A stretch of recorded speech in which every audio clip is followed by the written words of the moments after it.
CEOs, विनय, सिमरन, अमन, संचित, बाकी सभी बच्चों को गुड इवनिंग, नमस्ते।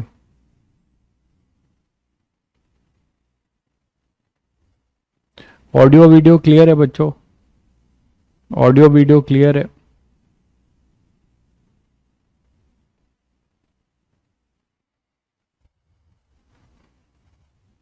ऑडियो वीडियो क्लियर है? एक बार यस कर दीजिए।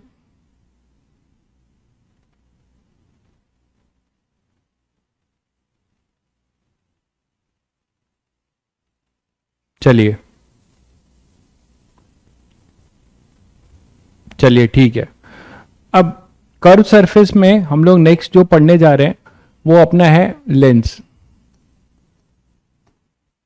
है ना। तो ये भी अपना रिफ्रैक्टिंग फ्रॉम कर्व सरफेस, ये अपना लेंस जो है रिफ्रैक्टिंग फ्रॉम कर्व सरफेस ही है। अब इसमें देखो लेंस है क्या, आप लोग क्या बताओगे लेंस क्या है?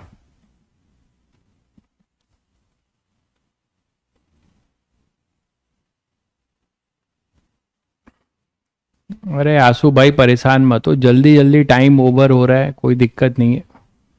आप आराम से जो कर रहे हैं उसको इत्मीनान से करते जाइए, सब हो जाएगा। परेशान होने पे किसी ने कभी भी कोई सही डिसीजन नहीं लिया है, ना सही काम निपटाया है। तो सबसे पहला है तो एम ये होना चाहिए कि आपको इम्पेशेंट नहीं होना चाहिए। इम्पेशेंट होने से अगर रिजल्ट मिल जाता तो शायद कोई बात ही नहीं होती। यही सब तो बात है, आपको यही सब पे परीक्षा की जो घड़ी है इसमें आपको यही सब तो मैनेज करना है, अपना मेंटल बैलेंस भी मैनेज करना है। धीरे धीरे करते जाइए खुशी मन से, है ना। और बस ज्यादा सोचेंगे तो दिक्कत होगी, केवल काम करेंगे तो दिक्कत नहीं होगी। अगर आप ज्यादा सोचेंगे, काम कम करेंगे, दिक्कत ज्यादा होगी। ये बहुत मोटी बात है बट बहुत बड़ी बात है। चलिए, तो अब क्या करें? लेंस के बारे में इतना तो पता है कि लेंस है क्या। तो लेंस बेसिकली बच्चों क्या है, आप क्या बोल सकते हो कि लेंस क्या है? कि एक पोर्शन ऑफ ट्रांसपेरेंट मीडियम है, एक पोर्शन ऑफ ट्रांसपेरेंट मीडियम है जिसमें कि एक सरफेस जो है हमेशा कर्व होगा और दूसरा सरफेस कर्व हो भी सकता है और नहीं भी हो सकता है। ठीक है, तो आप ये बोल सकते हो कि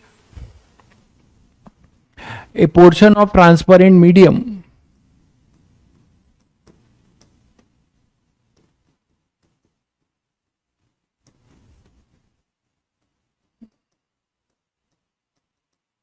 है ना, bounded by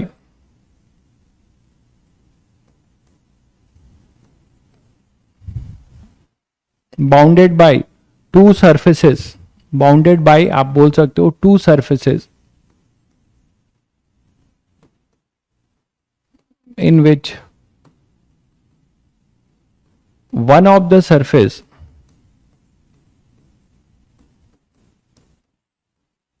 is a curve, one of the surface is a curve and the other surface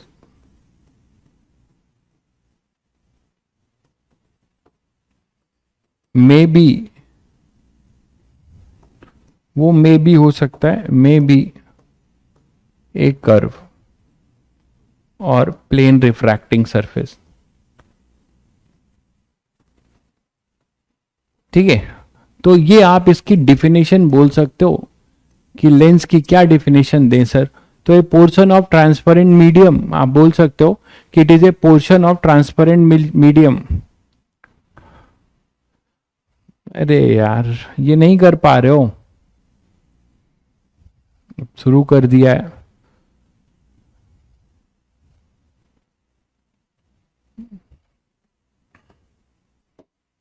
मतलब ये हर चीज मुझसे ही करवाओगे, ये इतनी बेसिक बात नहीं कर पा रहे हो। चलो कर दे रहा हूं ये भी भाई, अब इतना कुछ कर रहा हूं तो। बट ये मैंने कहा था आप टाइम के साथ डिफरेंशिएट कर लोगे, आपको रिलेशन मिल जाएगा वेलोसिटी ऑफ इमेज में। कौन सी बड़ी बात है, ये अपनी एक्सिस है मान लो। ठीक है, कोई पार्टिकल है चलो भाई पहले यही देख लो।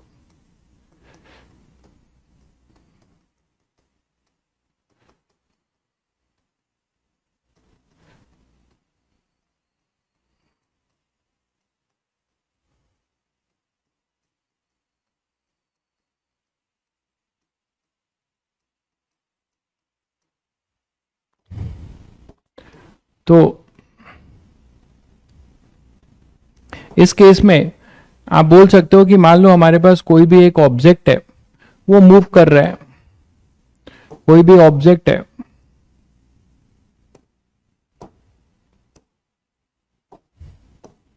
पॉइंट ऑब्जेक्ट है, वो मूव कर रहा है कुछ वेलोसिटी से।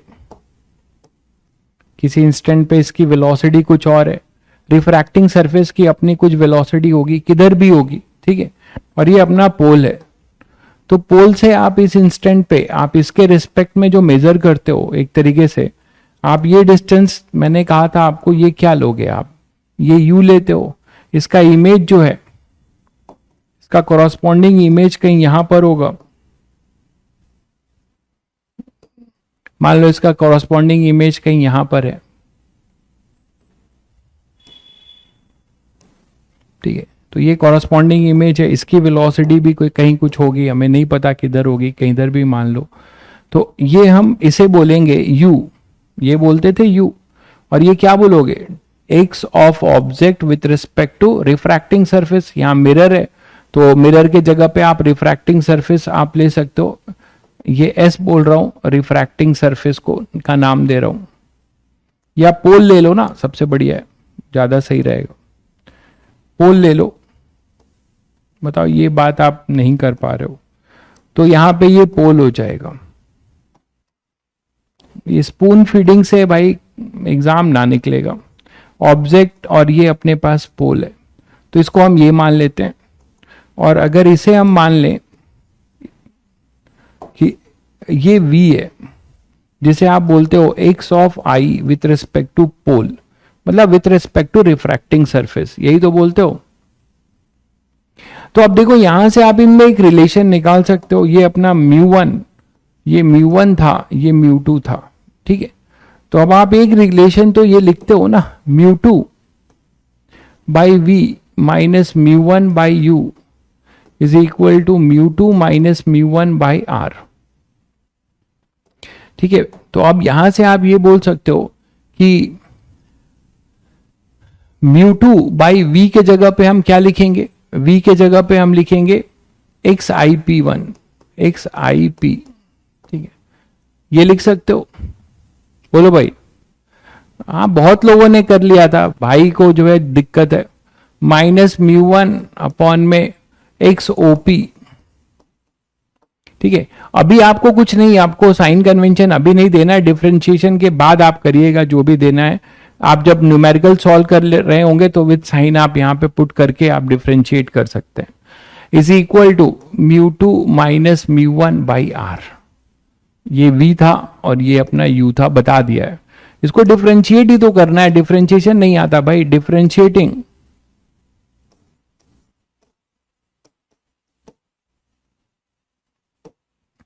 With respect to time up कर दो, तो क्या आ जाएगा, μ2 minus 1 upon X I P का square D X I P by D T, ठीक है। और यहां पे ये हो जाएगा minus minus plus 1 upon X OP square और डी एक्स ओपी। आप v और u लिख के भी कर सकते हैं, आपको समझने के लिए बस मैंने बताया है कि ये with respect to refracting surface है। और ये पूरा टर्म कांस्टेंट है भाई, ये कांस्टेंट है, तो ये जीरो हो जाना है, तो ये जीरो हो जाएगा। तो यहां से आपको मिल जाएगा, ठीक है। और क्या ही करना था इसमें, तो यहां पे अपने पास इसको आप बोलोगे velocity of image with respect to refracting surface. p मतलब पोल ऑफ रिफ्रैक्टिंग सरफेस, मतलब हम ये रिफ्रैक्टिंग सरफेस से निकाल रहे हैं, ठीक है। तो इसको आप ये लिख सकते हो, दैट इज इक्वल टू, इसको इधर ले आओगे तो ये माइनस, इसको इधर ले जाओ तो अपने पास क्या हो जाएगा, μ1 कहां गया इसका, ये μ1 है,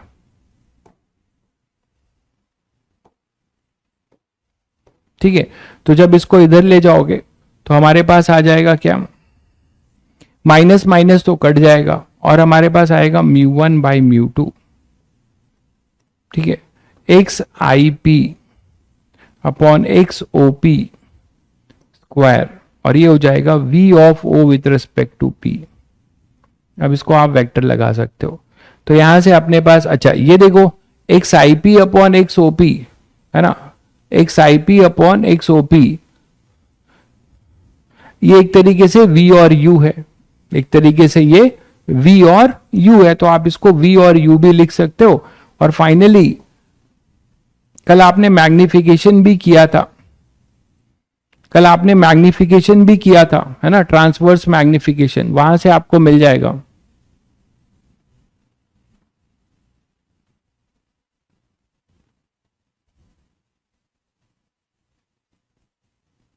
ठीक है, तो अब यहां से आप कर सकते हैं, बस ये ध्यान रखिएगा कि ये velocity of image with respect to refracting surface है।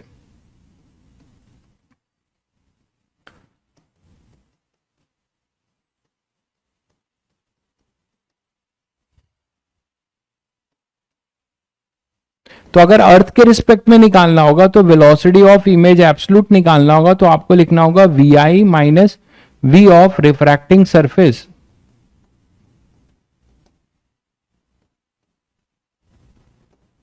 विथ रिस्पेक्ट टू अर्थ, और ये वी ऑफ अर्थ।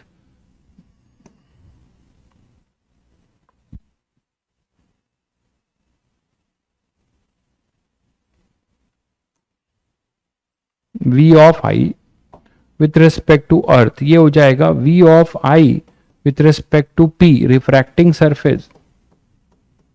एक लाइन और लिख देना होगा, और क्या करना होगा, अगर एब्सोल्यूट निकालना है तो फिर एक लाइन और ये लिख दीजिएगा, यहां से ये मिल जाएगा और यहां से आपको ये रिलेटिव मिल चुका है।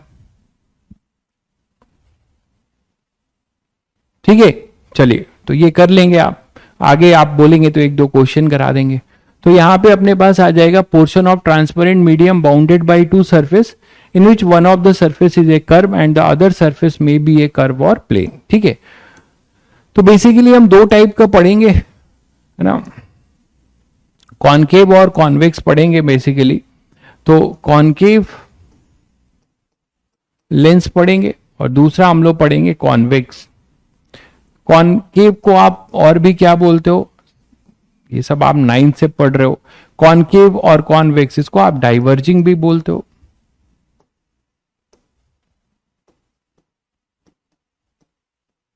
ठीक है, डाइवर्जिंग लेंस ये ऐसा है ना, ये अपना डाइवर्जिंग लेंस है, मिडिल में आपका थिन होगा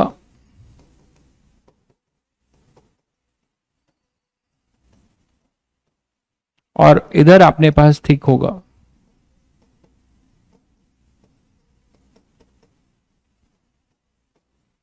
ठीक है, ये अपना कॉनकेव लेंस है। इसका जरूरी नहीं, अब इसकी नेमिंग भी आप इजीली कर सकते हैं, डाइवर्जिंग है। और कॉन्वेक्स लेंस अपना जो है वो अपना मिडिल में थिक होगा है ना, मिडिल में थिक होगा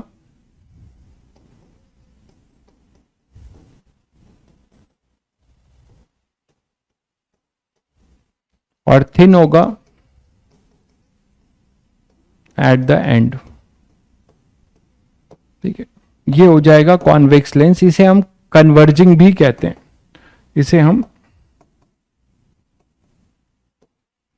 इसे हम कन्वर्जिंग भी कहते हैं, मतलब ये कन्वर्ज करेगा। ठीक है, नेमिंग ऑफ लेंस में देखिए, नेमिंग ऑफ लेंस का जो कन्वेंशन है कि हम किस कन्वेंशन से नेमिंग करते हैं लेंस की। जैसे मैंने आपको रिफ्रैक्टिंग सरफेस का बताया था कि जिस साइड रेयरर होगा, रेयरर के साइड जो कॉन्वेक्स होगा तो कॉन्वेक्स रिफ्रैक्टिंग सरफेस, अगर रेयरर के साइड कॉनकेव हुआ तो concave refracting surface. Refracting surface का नेमिंग बताया था, कन्वेंशन। उसी तरीके से लेंस की नेमिंग होगी। तो आपको एक बात का ध्यान रखना है, उसमें यह ध्यान रखना है, कन्वेंशन ये चलता है कि while naming the lens,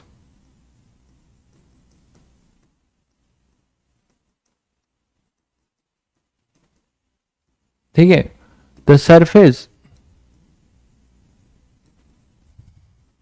having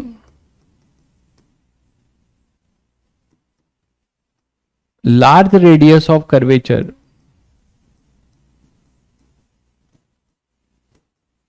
named first, named first, ठीक है। आप बोलोगे सर ये तो दोनों ही है, अब मान लो दोनों कॉन्वेक्स है, तब तो कोई बात ही नहीं है भाई। जब दोनों कॉन्वेक्स है तो दोनों कॉन्वेक्स है, तो आप मान लो ऐसा है, ठीक है। तो आप इसको बोलोगे दोनों के रेडियस अगर सेम है, आर और आर है, दोनों के रेडियस ऑफ कर्वेचर अगर आपके सेम है, तो आप बोलोगे इक्वी कॉन्वेक्स या बाई कॉन्वेक्स। इसका नाम पड़ता है, इसको आप नाम बोलते हो इक्वी कॉन्वेक्स या फिर बाई कॉन्वेक्स। बहुत बेसिक बातें हैं ये सब, लेकिन पता होना चाहिए। इक्वी कॉन्वेक्स और बाई कॉन्वेक्स, जिसमें कि रेडियस ऑफ कर्वेचर सेम होंगे। उसी तरीके से आप बोलते हो ये, तो इसके लिए आप बोलते हो इसके भी अगर रेडियस सेम होंगे तो आप इसको इक्वी कॉनकेव बोलोगे और बाई कॉनकेव बोलोगे, ठीक है। इसी में आपसे ऐसा भी बोला जा सकता है,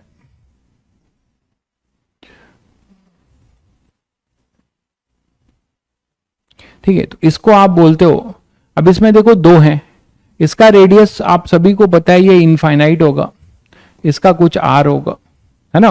तो इसको, ये बड़ा है तो इसको पहले लिखोगे, तो प्लेनो कॉन्वेक्स। यहां पे भी वही है, एक पोर्शन अपना प्लेन है और दूसरा कर्व है, तो इसे आप बोलोगे प्लेनो कॉनकेव। प्लेन को पहले लिखेंगे क्योंकि उसका रेडियस ऑफ कर्वेचर बड़ा है, ठीक है।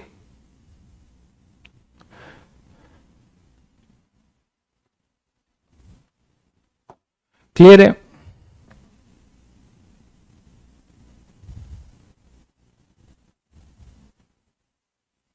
अब मान लीजिए हमारे पास एक कॉन्वेक्स मेनिस्कस है, कॉनकेव मेनिस्कस है, ये जो पोर्शन है, या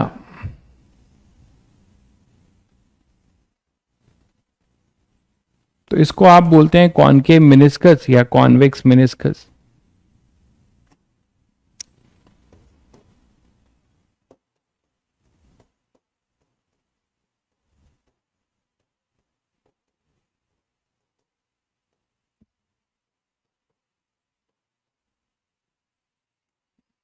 ये कॉन्वेक्स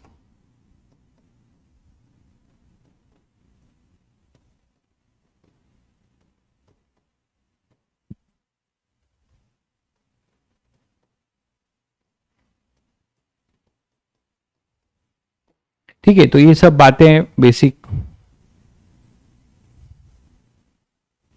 क्लियर है।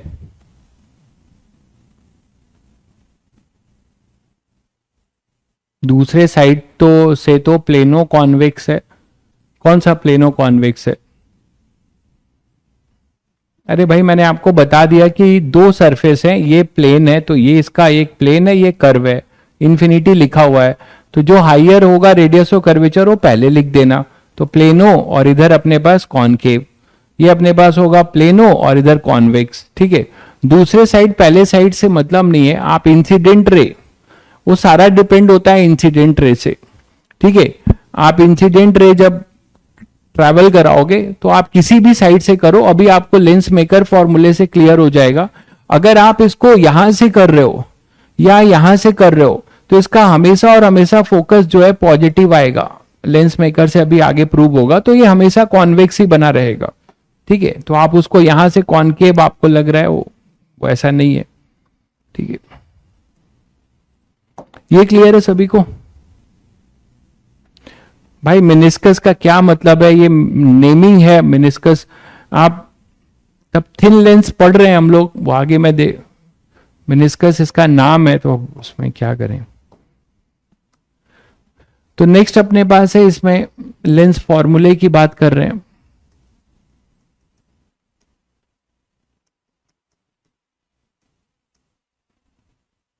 थिन लेंस के लिए पढ़ेंगे सबसे पहले।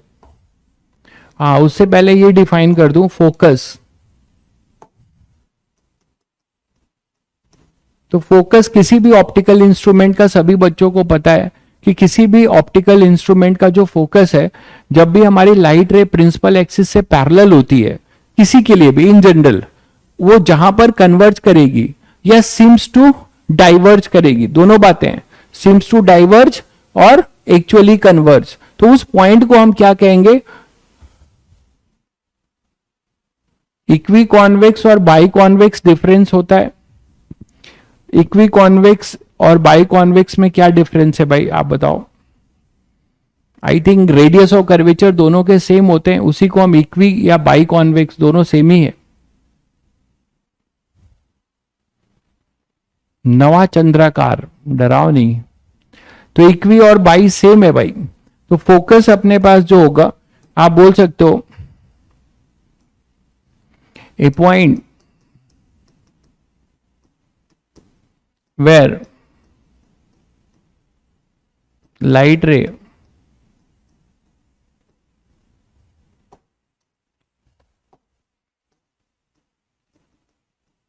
coming parallel to principal axis, है ना, एक्चुअली कन्वर्ज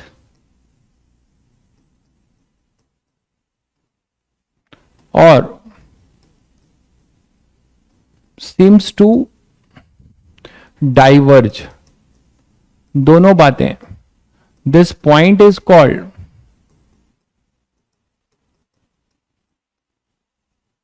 फोकस। ये जनरल भी आप बोल सकते हो किसी भी ऑप्टिकल इंस्ट्रूमेंट के लिए। एंड द प्लेन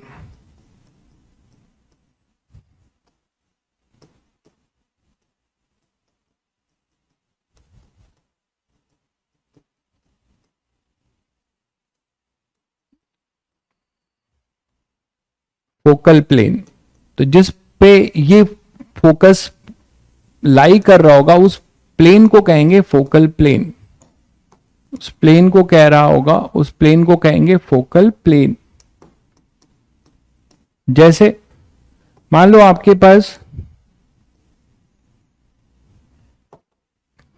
कोई कन्वर्जिंग लेंस है, ये इसकी अपनी प्रिंसिपल एक्सिस है, लाइट रे आप यहां से फॉल करा रहे हो,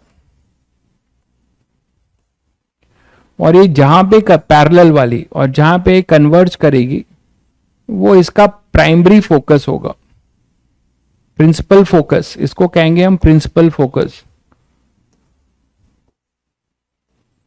है ना। तो ये इसका फोकस होगा, एफ से डिनोट करते हैं। और इसके ऑप्टिकल सेंटर से जो इसकी दूरी होगी, ऑप्टिकल सेंटर से जो इसकी दूरी होगी, है ना, इसको आप कहोगे focal plane, sorry focal length. Optical centre से जो इसकी दूरी होगी, इसे आप बोलोगे फोकल लेंथ।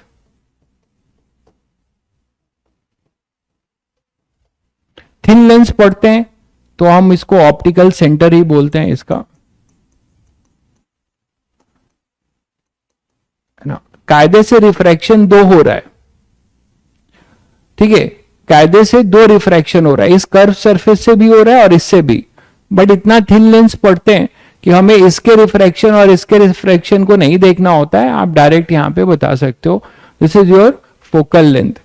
और अगर डाइवर्जिंग है तो देखिए seems to parallel light ray seems to actually converge हो रही है, और ये जो प्लेन होगा, जिस प्लेन पे ये लाई कर रहा होगा, ये कहलाएगा तुम्हारा फोकल प्लेन, जिस पे ये लाई कर रहा होगा ये पॉइंट।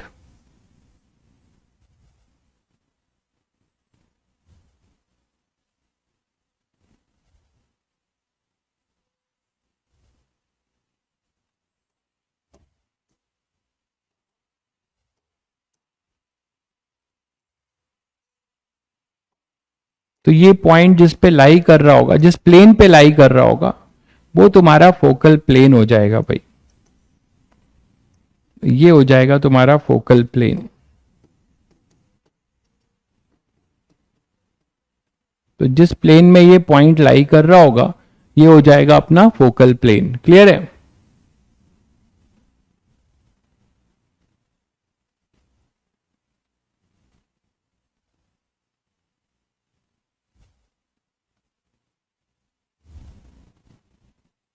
बाइकॉन्वेक्स क्या कह रहे हो? Equi is a special type of biconvex where both have same R. Biconvex में सिर्फ, तो मैंने क्या लिखा है? मैंने भी तो सेम ही लिखा था भाई, बाकी आप क्या समझ रहे हो? डाइवर्जिंग के केस में क्या होगा? तो डाइवर्जिंग के केस में कोई भी लाइट रे जो पैरेलल आएगी, इससे आप एक बात सीख रहे हैं जो आगे न्यूमेरिकल में आपको हेल्प होगा कि इसका फोकस हमेशा नेगेटिव लेंगे क्योंकि ये डाइवर्ज करेगा।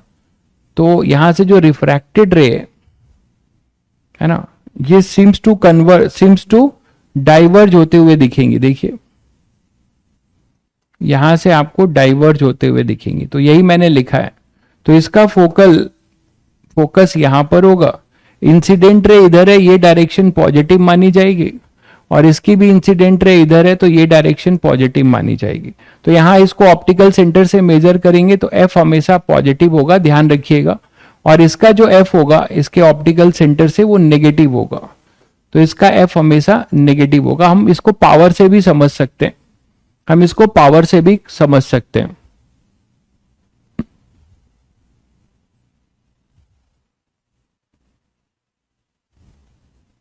अच्छा, बाई कॉन्वेक्स में आप कह रहे हैं, बाई कॉन्वेक्स में आप कह रहे हैं कि वो सरफेसेस कॉन्वेक्स होने चाहिए, और इक्वी कॉन्वेक्स में उनका रेडियस भी आर होगा। अच्छा, चलिए एक बार चेक कर लेंगे। इक्वी कॉन्वेक्स में तो आर है, बाई कॉन्वेक्स में आप क्या कह रहे हैं कि इसमें आर होना कोई जरूरी नहीं है, आर होना कोई जरूरी नहीं है। ठीक है, एक बार चेक कर लेंगे। तो इसको मैं अभी हटा दे रहा हूं, हमने आर सेम लिया है इसीलिए इक्वी कॉन्वेक्स ही रहने दे रहे हैं, और इसको इक्वी कॉनकेव रहने दे रहे हैं। एक बार चेक कर लेंगे, ठीक है, एक बार चेक कर लेंगे। नेमिंग तो ये अपने पास ध्यान रखने का है कि, और इसका जो फोकस होगा, इसका जो फोकल प्लेन होगा, इसका जो फोकल प्लेन होगा वो अपना ये होगा, जिस प्लेन में ये लाई कर रहा होगा that is the focal plane, जिसमें ये लाई कर रहा होगा that is the focal plane, ये इसका फोकल प्लेन हो जाएगा। ये सब बहुत फंडामेंटल चीजें हैं। फोकल प्लेन तो सभी बच्चों को समझ में आ गया कि डाइवर्जिंग का, ठीक है, डाइवर्जिंग का ये लेंस आपका नेगेटिव होगा और इसका अपना जो है फोकस पॉजिटिव, तो ये जरूर ध्यान रखिएगा। और ऐसे हम फोकस डिफाइन करते हैं। नेक्स्ट बात करते हैं लेंस फॉर्मूले की।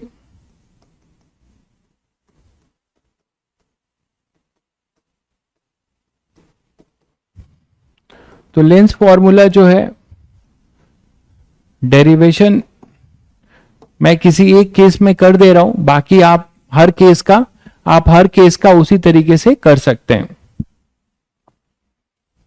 लेंस के केस में टू फोकस है क्या? हाँ बिल्कुल, एक प्राइमरी है एक सेकेंडरी है। सेकेंडरी के लिए आप क्या बोल सकते हो, हमें इसी से मतलब होगा, हमें इसी से मतलब होगा भाई। ये प्राइमरी प्रिंसिपल फोकस हमारा इन दोनों का यही है ना, प्रिंसिपल फोकस यही है। क्लियर है? तो ये अपना प्रिंसिपल फोकस है, आपको इसी से मतलब होगा। इसी को हम प्रिंसिपल फोकस या प्राइमरी फोकस भी कहते हैं। क्यों? क्योंकि आगे के लिए आप इधर से लाइट रे लेके आओगे तो ये इधर होगा, मतलब इंसिडेंट रे के जिस तरफ, इस तरफ, अगर इंसिडेंट रे इधर होगा तो इसका प्रिंसिपल फोकस इधर आएगा। ठीक है, तो आपको इन्हीं दोनों से मतलब है, नहीं तो अननेसेसरी कंफ्यूज करेंगे। लेंस फॉर्मूले में आपको देखिए क्या करना है, कोई भी एक सिचुएशन के लिए मैं कर दे रहा हूं। मान लो आपके पास कोई एक लेंस है,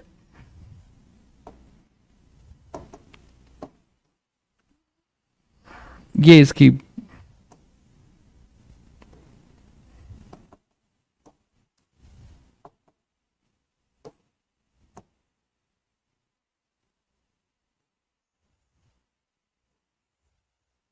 ठीक है, और ये इसकी प्रिंसिपल एक्सिस है। यहां पे कोई एक्सटेंडेड ऑब्जेक्ट है, कहीं भी ले सकते हो, मान लो मैंने यहां पे लिया हुआ है, ठीक है। और इतना तो रूल सभी को पता है कि यहां से जो लाइट रे जाएगी, एक पैरेलल लिया है,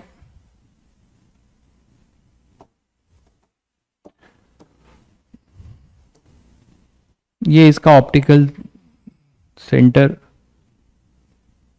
से पास होने वाली लाइन है,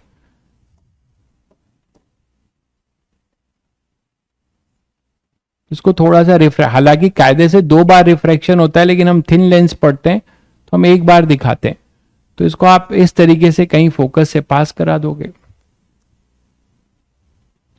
और दूसरा एक लेते हैं जो इसके ऑप्टिकल सेंटर से, तो ऑप्टिकल सेंटर वाला अनडेविएटेड रहेगा,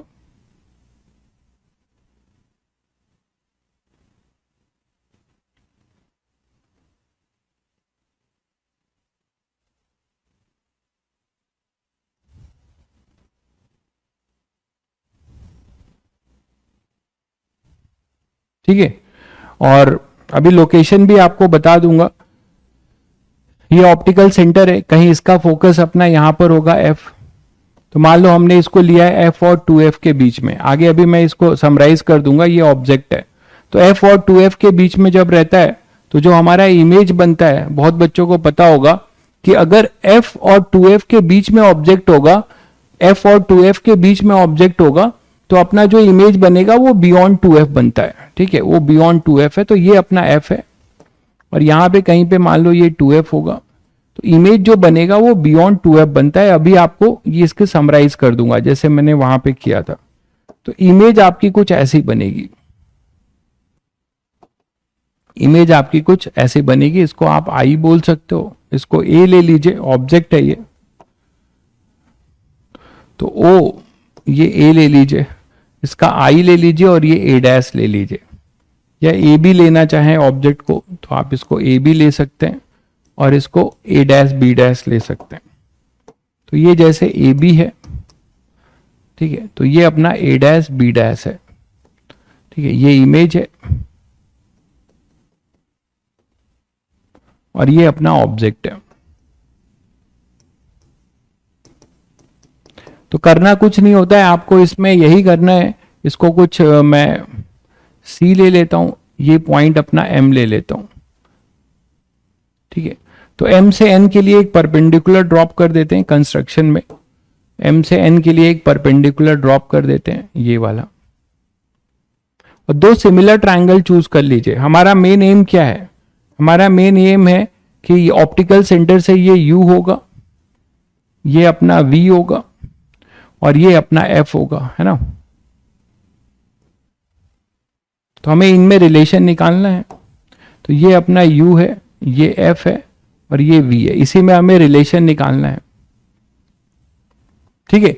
तो अब आप क्या कर सकते हो कि कोई भी 2 सिमिलर, दो सेट ऑफ मैं ये नहीं कह रहा हूं कि आप यही रे डायग्राम बनाना, कुछ भी बना सकते हो, 2 सेट ऑफ आपको सिमिलर ट्रायंगल लेना होता है, तो 2 सेट ऑफ सिमिलर ट्रायंगल यहां नजर आता है सभी को, ए बी सी, और एक A dash B dash C दिख रहा है, तो for triangle A B C and triangle A dash B dash C, ये सिमिलर है। सिमिलर क्यों है, बहुत आसान है, ये 90 है, ये भी 90 है, ये एंगल और ये एंगल सेम है, तो ए सिमिलरिटी लगा सकते हो, है ना, ए सिमिलरिटी लगा सकते हो। तो अब बच्चों अगर ए सिमिलरिटी लगाते हो तो वहां से आप बहुत आसानी से बता सकते हो कि A B upon A dash B dash is equal to this upon this equal to base, base अपना है A C upon A dash C, A dash C, एक इक्वेशन ये लिख सकते हो, है ना, एक इक्वेशन आप ये लिख सकते हो। दूसरा एक सेट चूज कर सकते हो, कौन सा, देखो एम सी एफ और F A dash B dash, ये एंगल और ये एंगल भी सेम होगा, है ना, ये एंगल और ये एंगल भी सेम होगा, ये 90 और ये भी 90, तो ए सिमिलरिटी से यहां से भी बता सकते हो कि triangle M C F and triangle A dash B dash F similar है। तो इसमें भी आप क्या कर सकते हो, ड्रॉपर के लिए कोई जरूरी नहीं है प्रूफ का, ये उन्हीं के लिए बता रहा हूं जिनको बोर्ड में ये करना है। तो क्योंकि ये प्रूफ आपको कुछ नहीं सिखाएगा कॉन्सेप्ट, इसीलिए कोई जरूरत नहीं है आपके लिए। तो ये यहां से एमसीएफ वाले में आप देख सकते हो कि क्या होगा, एमसी अपॉन में ए डैश बी डैश। अच्छा, एमसी को आप क्या लिख सकते हो, ए बी के बराबर, एमसी ए बी के बराबर लिख सकते हो। तो इसको हम ऐसे भी लिख सकते हैं, A B upon A dash B dash, है ना भाई, इक्वल टू क्या लिख सकते हो, और ये सी F upon A dash F. ठीक है, अब ए डैश एफ की डिस्टेंस हमें नहीं पता, देखो ए डैश एफ हमें नहीं पता, तो ए डैश एफ को हम क्या लिख सकते हैं, वी और एफ के टर्म्स में। तो ए डैश एफ को लिख सकते हैं A dash C minus C F. तो एक स्टेप और लिख लेते हैं, A B upon A dash B dash is equal to C F upon A dash F. A dash F को लिख सकते हो A dash C minus C F. तो इसको आप सेकेंड ले लो और इसको फर्स्ट, तो ये तो कॉमन है, इसको हटा सकते हो। तो फ्रॉम फर्स्ट एंड सेकेंड आप इन दोनों को इक्वेट कर दो, तो A C upon A dash C is equal to C F upon A dash C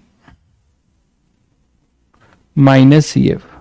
अब वैल्यू रखो, ए सी कितना है, यू है, साइन के साथ रखो, ये इंसिडेंट रे है, साइन कन्वेंशन वही चलेगा, ये इंसिडेंट रे है, ये डायरेक्शन पॉजिटिव होगी। ऑप्टिकल सेंटर से हमेशा मेजर करोगे, यहां पे लेंस के ऑप्टिकल सेंटर से मेजर करोगे। थिन लेंस नहीं है, थिन लेंस नहीं है, ये थिन लेंस नहीं, सॉरी ये थिन लेंस है। तो आप ये डिस्टेंस आप पूछ सकते थे कि सर रिफ्रैक्शन तो यहां से हो रहा है और इसका रिफ्रैक्शन इस पोल से हो रहा है, तो इसीलिए इस एजम्पशन में आप लोगों को अब आइडिया लग गया होगा कि हम किसके लिए पढ़ रहे हैं, ये थिन लेंस है ना। तो थिन लेंस का मतलब यह है कि जो P1 से डिस्टेंस होगा, जो P2 से डिस्टेंस होगा, वो C से होगा, है ना। Distance from P1 refracting surface का, जो ये रिफ्रैक्टिंग सरफेस है, इसका जो पोल है, यहां से जो डिस्टेंस होगा वो C से होगा। ये रिफ्रैक्टिंग सरफेस से जो डिस्टेंस होगा वो क्या होगा अपना, वो अपना C से होगा, क्योंकि थिन लेंस पढ़ रहे हैं। ठीक है, तो थिन लेंस का मतलब ये हुआ कि distances from P1 and P2 same as from C, that is the optical center, same as from C। ठीक है, तो अब यहां से बच्चों बस आपको साइन के साथ इनकी वैल्यू पुट कर देना है, तो पुट कर दीजिए। AC की वैल्यू क्या लिखेंगे आप, माइनस यू। ए डैश सी की वैल्यू, ए डैश सी की वैल्यू लिखेंगे V plus V equal to C F होगा प्लस एफ, और ए डैश सी वो हो जाएगा V माइनस सी एफ हो जाएगा F। इसको आप क्रॉस मल्टीप्लाई कर लीजिए, तो अपने पास आएगा minus U V plus U F is equal to V F. एक last step, dividing both side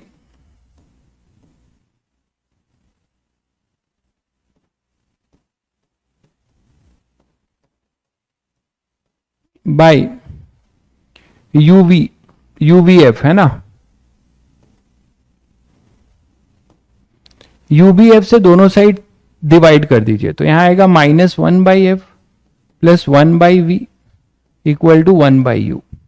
तो फाइनली आपको वही मिलता है 1/v minus 1/u equal to 1/f। That is your lens formula, यही अपना लेंस फॉर्मूला है, 1/v minus 1/u equal to 1/f।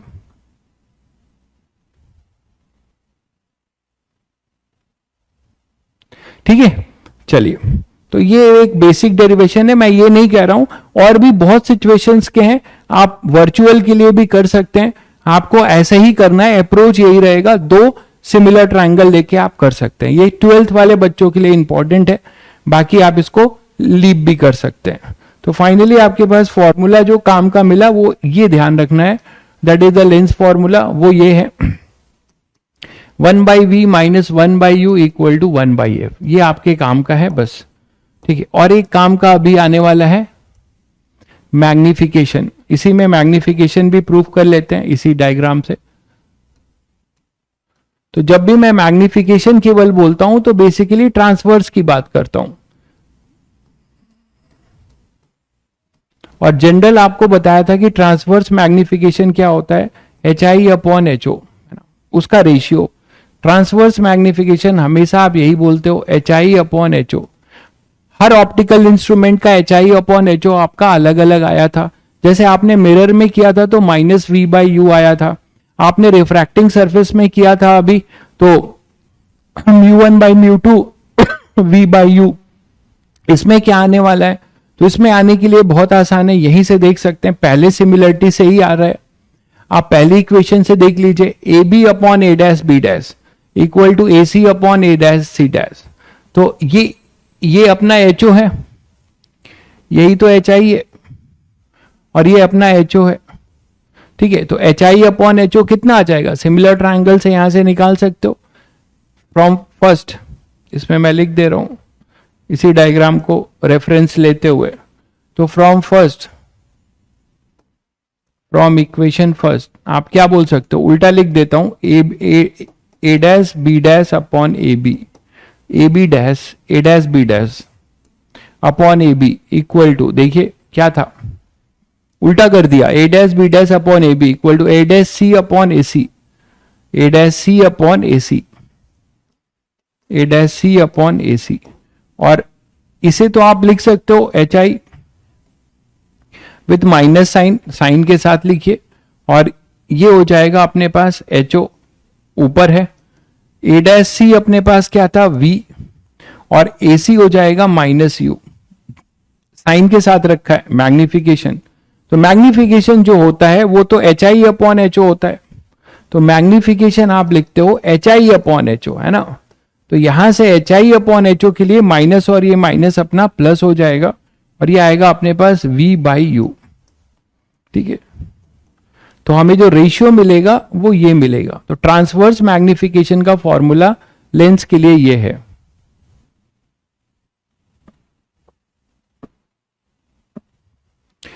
Clear है बच्चों? बिल्कुल, क्वेश्चन में आपको वही रूल चलेगा, जो अननोन साइन है, अननोन है उसको आप छोड़ देंगे, known always put with sign, known quantities always put with sign. तो मैग्निफिकेशन जो HI/HO है, हमने यहां से पहले साइन के साथ रखकर सिमिलर ट्रायंगल में HI/HO निकाला, वो आ रहा है V/u। तो मैग्निफिकेशन अपना हो जाएगा V/u। क्लियर है बच्चों? ये बेसिक बातें हैं अपनी लेंस से रिलेटेड। अब आगे बढ़ते हैं और बात करते हैं कि फोकस की, फोकल लेंथ की बात करते हैं जैसे, है ना। तो उसमें अभी आप थिन लेंस के लिए पढ़ रहे हो। अगर आप थिन लेंस ना हो तो क्या करोगे, थिन लेंस नहीं हो तो आप क्या करोगे। तो थिन लेंस अगर नहीं है तो आप इसी में पढ़ते हैं, लेंस मेकर पहले बता दूं,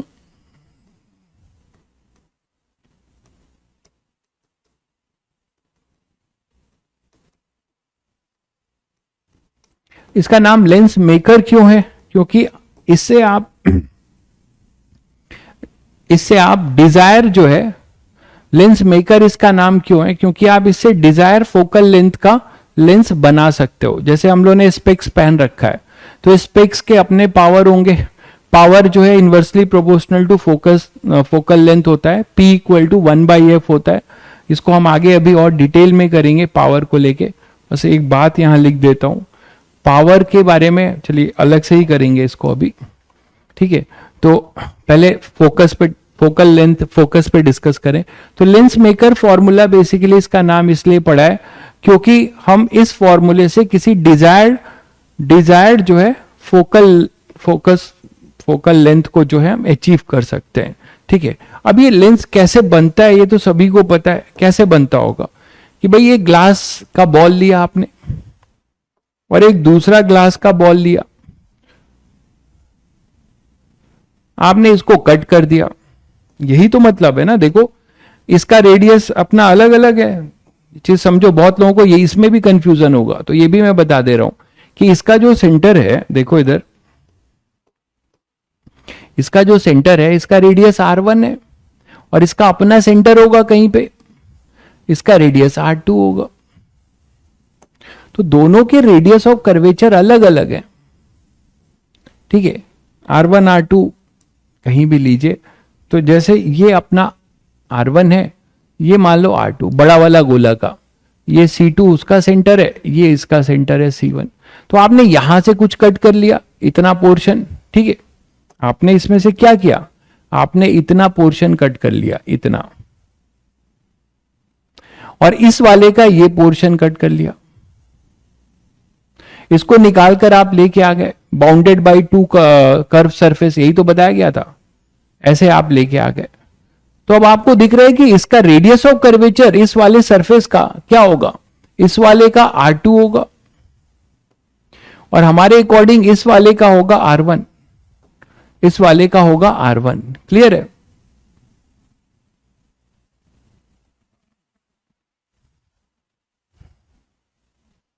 क्लियर है बच्चों?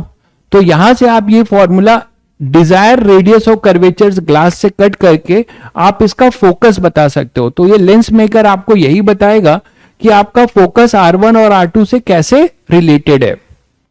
ठीक है, क्लियर है? थैंक यू भाई जय। Formula is lens maker.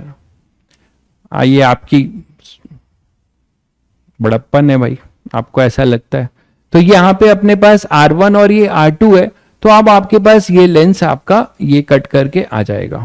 ठीक इसी तरीके से अगर आप कॉन्वेक्स की बात करते हो, कॉनकेव की बात करते हो, तो इसी को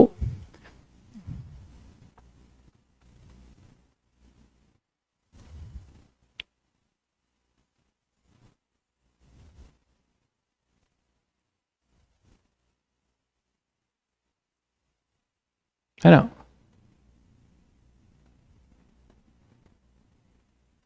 ये होगा। अब आप इसमें से कुछ कट कर लेंगे, ये इतना पोर्शन इसका कट कर रहे हैं और इतना पोर्शन इसका कट कर रहे हैं। तो वो फंडामेंटल चीजें हैं, लेकिन मेरा काम है सब बता देना। बहुत बच्चे इसमें भी कंफ्यूज रहते होंगे।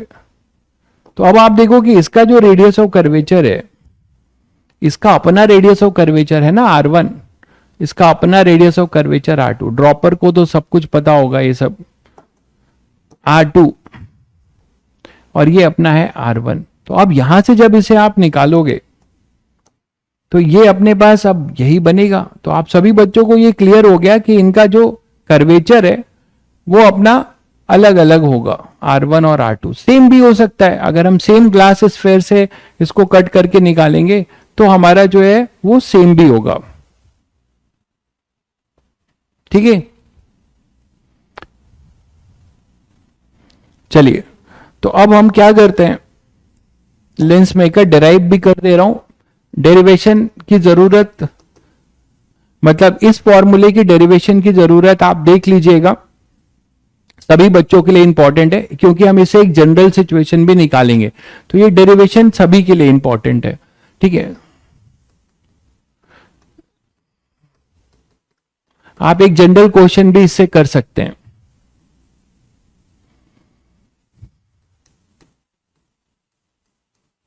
तो लेंस मेकर फॉर्मूला में आपको ये ध्यान रखना है कि मान लीजिए हमारे पास कोई एक लेंस है और ये पड़ा हुआ है किसी मीडियम में, होमोजीनियस मीडियम में। होमोजीनियस मीडियम का मतलब ये हुआ कि अगर आप यहां पर इसका आप रिफ्रैक्टिव इंडेक्स म्यू एल लेते हैं, म्यू ऑफ लेंस लेते हैं, ये म्यू ऑफ म्यू एल कर दिया, मतलब म्यू ऑफ लेंस है, और ये म्यू बोल दिया, म्यू ऑफ सराउंडिंग है, म्यू एस, ये भी अपना म्यू एस है। मैं लिख दे रहा हूं क्या ले रहा हूं मैं, ये म्यू एल है। तो म्यू एल मैं बोल रहा हूं रिफ्रैक्टिव इंडेक्स ऑफ लेंस।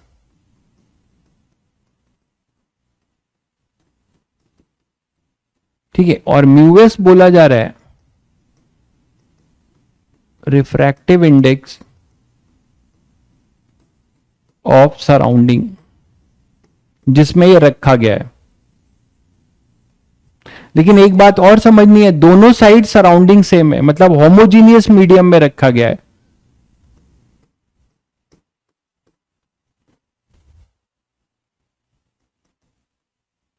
ठीक है, ये होमोजीनियस मीडियम में रखा गया है। ठीक है, ये होमोजीनियस मीडियम में रखा गया है बच्चों। ऐसा भी हो सकता है कि ये नॉन होमोजीनियस में रखा जाए, मतलब इस साइड μ1 हो, इस साइड μ2 हो और ये म्यू हो। ऐसा क्वेश्चन भी पूछा जा सकता है, तो हम इस पे भी आएंगे, डेरिवेशन के हेल्प से ही वो भी सॉल्व होगा।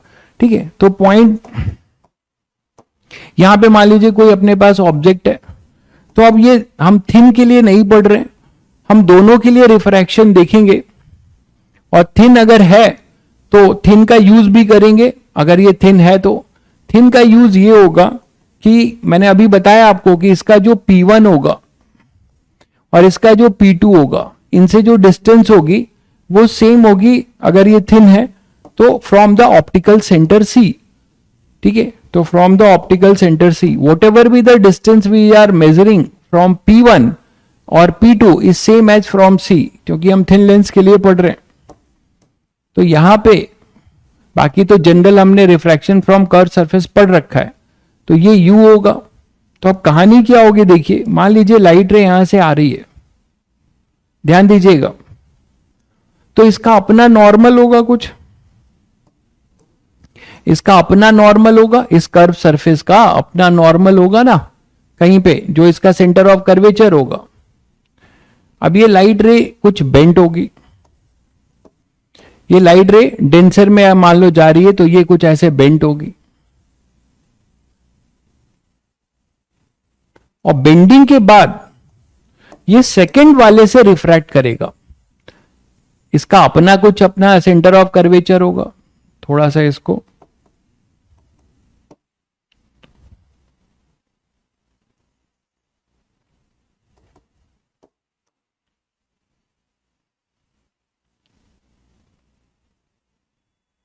ठीक है, तो ये अपना देखो सेकंड वाले से, अब ये सेकंड सरफेस है, इसका अपना नॉर्मल होगा, वो कहां से पास होगा, इसके अपने सेंटर ऑफ कर्वेचर से, इसके अपने सेंटर ऑफ कर्वेचर से, ये इसका नॉर्मल है।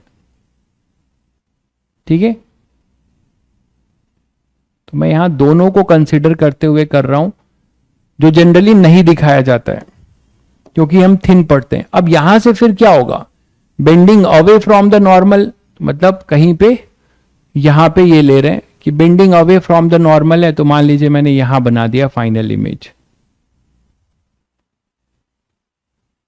ठीक है, अब देखो ये सरफेस नहीं होता, ये सरफेस नहीं होता, तो ये जो रिफ्रैक्टिंग रे है फर्स्ट वाले से, जो ये रिफ्रैक्टिंग रे आई है, ये कहां पे जाके मीट करती।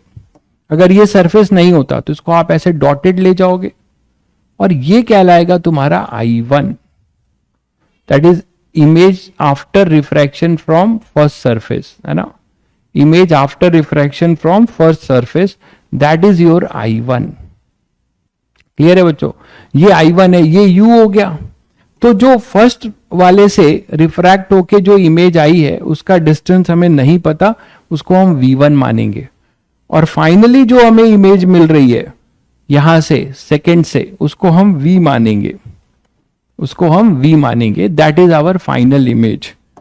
आप बोलोगे सर एक ही से बना रहे हो, एक ही से बना रहे हो इमेज, एक ही लाइट से इमेज बना दोगे, तो एक ही लाइट से नहीं बना रहे हैं। आपको बता रखा है मैंने कि दूसरी लाइट रे हमेशा ऑप्टिकल सेंटर से मान लीजिए। ठीक है, दूसरी लाइट रे आपकी हमेशा कहां से होगी, ये ऑप्टिकल सेंटर से सीधे जो अनडेविएटेड चली जाएगी और यहां पे आके ये इमेज बना देगी। तो डायग्राम सभी बच्चों को क्लियर हो गया होगा। हाँ भाई, अगर आपका टारगेट अगर मेंस है तो आप PYQ के साथ साथ जो फेमस जो मार्केट में बुक है उसके छोटे छोटे और इजी न्यूमेरिकल्स करिए, ऑब्जेक्टिव केवल आंख बंद करके, और फॉर्मूले पे फोकस करिए। ठीक है, मेंस आपका बढ़िया हो जाएगा। ये अपने पास नॉर्मल इसका है ना, ये किसका नॉर्मल है, ये अपना नॉर्मल है, सरफेस 1 है, ये सरफेस 2 है, तो ये अपना नॉर्मल जो है सरफेस 1 का है और ये अपना नॉर्मल सरफेस 2 का है, समझ गए। इसका अपना जो है C2 होगा फिर, और ये अपना कहीं C1 होगा जो इसके सेंटर से पास हो रहा होगा। सभी को डायग्राम क्लियर है बच्चों?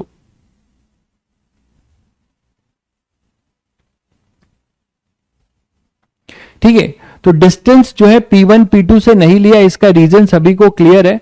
हम थिन लेंस के लिए कर रहे हैं, तो थिन लेंस में आपको बताया हम थिन लेंस के लिए ही पढ़ रहे हैं, कई बार बता चुका हूं, एक बार और भाई पूछ रहा है। तो थिन लेंस में अभी अभी लिखवाया था कि जो P1 से डिस्टेंस होगी या P2 से डिस्टेंस होगी, it is same as from the optical centre, it is same as from the optical centre, it is same as from the optical centre. चलिए करते हैं।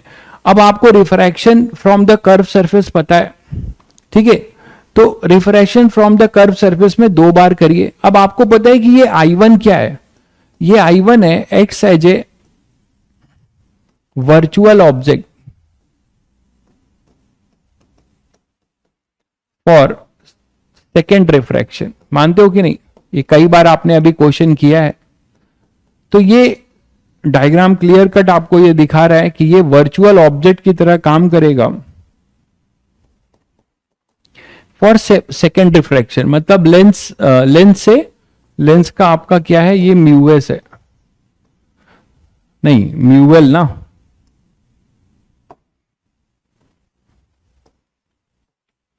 ठीक है। तो ये सेकेंड रिफ्रैक्शन के लिए कैसा काम करेगा, एक ऑब्जेक्ट के तरीके से। देखिए आप, ये जो रिफ्रैक्टेड रे है ना, ये सीम्स टू कन्वर्ज है, refracted ray seems to converge है, तो ये अपना क्या हो जाएगा, जो I1 है ये वर्चुअल इमेज है इसका, या इसके लिए क्या बनेगा, वो वर्चुअल ऑब्जेक्ट। क्लियर है सभी बच्चों को?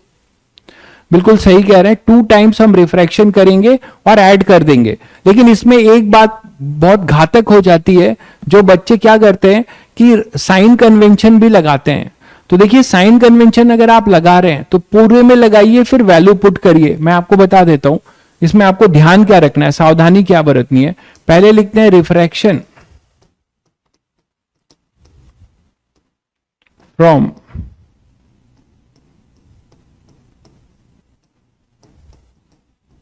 Surrounding to lens.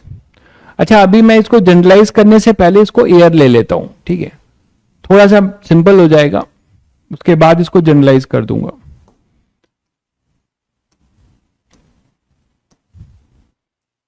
उसके बाद मैं इसको जनरलाइज कर दूंगा, पहले ये ले लेते हैं। तो refraction from air to lens,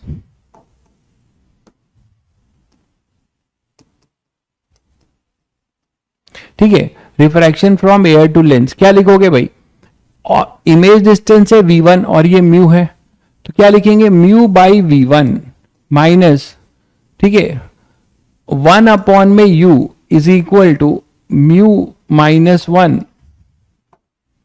μ2 minus μ1 upon में R। R देखिए रेडियस ऑफ कर्वेचर, सभी बच्चों को पता है कि इसका जो रेडियस ऑफ कर्वेचर है ये कुछ R1 R2 लेना पड़ेगा। इसका R1 ले लेते हैं और इसका R2 ले लेते हैं, जिस बॉल से ये कट हुए होंगे उनका रेडियस। लेकिन मैंने यहां पे कहीं भी साइन नहीं लगाया, देखिएगा ध्यान से, मैंने इसमें कहीं भी साइन नहीं लगाया, ठीक है, मैंने यहां पे कहीं भी साइन नहीं लगाया। क्यों नहीं लगाया, ध्यान से देखो, मैंने साइन, अगर देखिए अगर आपको साइन लगाना है, ये अननोन है, तो आप इसका साइन दीजिए, इसका साइन लीजिए, इसका साइन लीजिए और इसको पूरा सॉल्व करिए और V1 निकालिए विथ साइन और फिर उसको पुट करिए। वो करने के बजाय आप अगर बिना साइन अगर करते हो तो आपको देखो क्या फायदा मिलने जा रहा है, ठीक है। रिफ्रैक्शन, क्योंकि ये कट जाने वाला है इसीलिए हम साइन नहीं लगा रहे हैं, वो अननेसेसरी मेहनत होगा।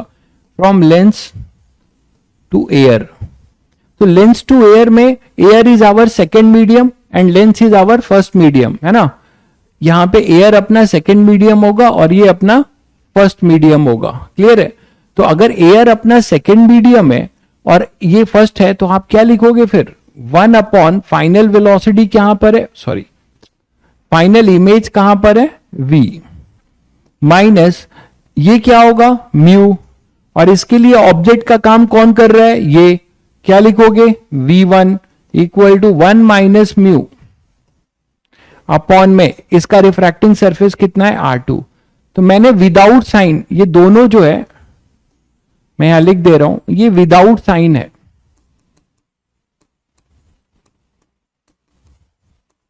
ये विदाउट साइन लिखा है, ठीक है। अगर आप साइन लगाते तो आपको पता है क्या करना पड़ता, पहले इसका साइन देते, इसका साइन देते, और इनको पूरे को इसके लिए v1 सॉल्व करते और v1 विथ साइन सॉल्व करके यहां पुट करते, तो वहां से आपको क्या मिलता, v। वो ना करने के बजाय उसका रीजन ये है कि अगर आप इन दोनों को डायरेक्टली ऐड कर रहे हो तो जो तुम्हें निकालना है वो कट जा रहा है, जो तुम्हें निकालना है वो कट जा रहा है, देख पा रहे, जो आपको ये निकालना है और यहां वैल्यू पुट करनी है वो कट जा रहा है। तो ऐसे केसेस में आपको, इसीलिए मैंने कहा था ये डेरिवेशन सभी बच्चों के लिए इंपॉर्टेंट है, कि ऐसे केसेस में कभी ऐसा होता है तो आप साइन मत लगाइए, विदाउट साइन 2 बार रिफ्रैक्शन मारिए और दोनों को ऐड कर दीजिए। विदाउट साइन जो है 2 बार रिफ्रैक्शन फॉर्मूला लगाइए और दोनों को ऐड कर दीजिए, आपका समय बचेगा, क्योंकि ये चीज जहां से आपको ये सॉल्व करना है ये अपने आप कट जा रही है, इंडिपेंडेंट हो जा रहा है इससे। तो एडिंग फर्स्ट एंड सेकेंड, नहीं तो फिर आपको क्या करना पड़ता है, ये साइन, इसका साइन पुट करते, इसका साइन पुट करते और इसको विद साइन लगा के यहां पे पुट करते, तब यहां पे ये आता, उसकी जरूरत नहीं पड़ेगी। आप सीधे सीधे ऐड करो तो आपके पास क्या हो जाएगा, 1 by we minus 1 by U equal to mu minus 1 upon R1 plus 1 minus mu upon R2। अच्छा, इसको आप लेंस फॉर्मूला यूज कर सकते हो, है ना। थिन लेंस के लिए हम पढ़ रहे हैं, तो थिन लेंस के लिए हमने पढ़ा तो हमने ये भी यूज किया, 1 upon V minus 1 upon U हमने पढ़ा, वो आया 1 बाई एफ। तो इसको आप यहां पे पुट कर दीजिए, तो 1 by F is equal to, इसमें से मैं म्यू माइनस 1 कॉमन ले रहा हूं, तो यहां आ जाएगा 1 by R1 minus 1 by R2। तो ये आपके बहुत मतलब का फॉर्मूला है, that is our lens formula.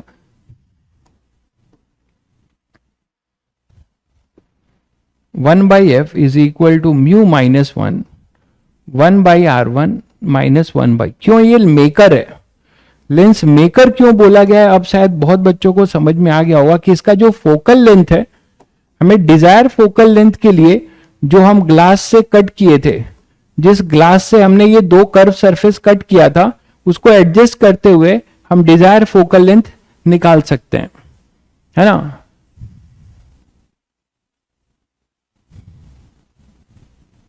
ठीक है, तो अपने जो है R1 और R2, हाँ लास्ट ईयर बोर्ड में था तभी तो करा दे रहा हूं आप लोग को ही ध्यान देते हुए, ठीक है। तो आप यहां से सीधे सीधे R1, हालांकि ये डेरिवेशन सभी के लिए इंपॉर्टेंट है, न्यूमेरिकल जनरल होमोजीनियस ना हो तो भी हम कर सकते हैं।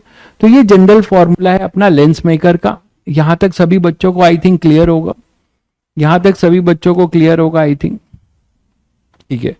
अब यहां से इंटरेस्टिंग बात क्या आती है जरा देखना, कि ये जो लेंस है इसका फोकल लेंथ कांस्टेंट नहीं है, आप ये बात देख पा रहे हो,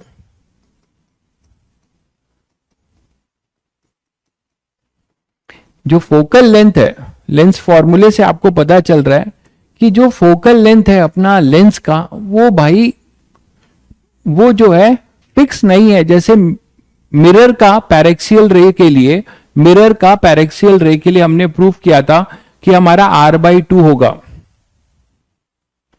ठीक है, दोनों तरफ अलग अलग म्यू हो, तो अभी करते हैं, उसी पे आएंगे, अभी पहले ये थोड़ा डिस्कशन कर लें इस फॉर्मूले के रिजल्ट्स आपको क्या क्या बताते हैं। तो यहां पर आप देख रहे हो कि पहली बात, यहां से हम क्या क्या कंक्लूड कर सकते हैं, हम पहले कंक्लूड कर सकते हैं कि focal length of lens not fix.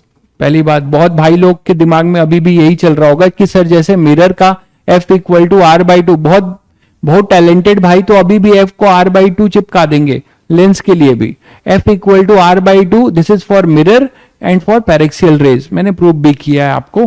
तो ये केवल मिरर के लिए था और वो फिक्स था, चाहे पानी में डुबाओ, है ना, उस मिरर को आप पानी में डुबाओ, चाहे केरोसिन ऑयल में डुबाओ, चाहे हवा में रखो, है ना, उसका रेडियस ऑफ कर्वेचर वही रहता था। F equal to focal length आपका चेंज नहीं होता था। बट यहां आप देख पा रहे हैं कि फोकल लेंथ दो चीजों पे डिपेंड कर रहा है, एक तो मीडियम पे कि वो किस में रखा है ना, और दूसरा इसका कि किन दो ट्रांसपेरेंट मीडियम से आपने उसको कट किया है। तो अब यहां से अपने पास क्या होगा, focal length of lens not fix है, पहली बात। दूसरा है कि focal length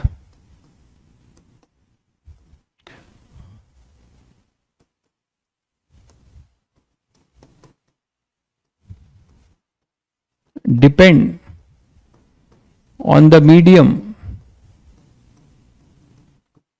in which it kept. इसको जनरलाइज करते हैं फॉर्मूला।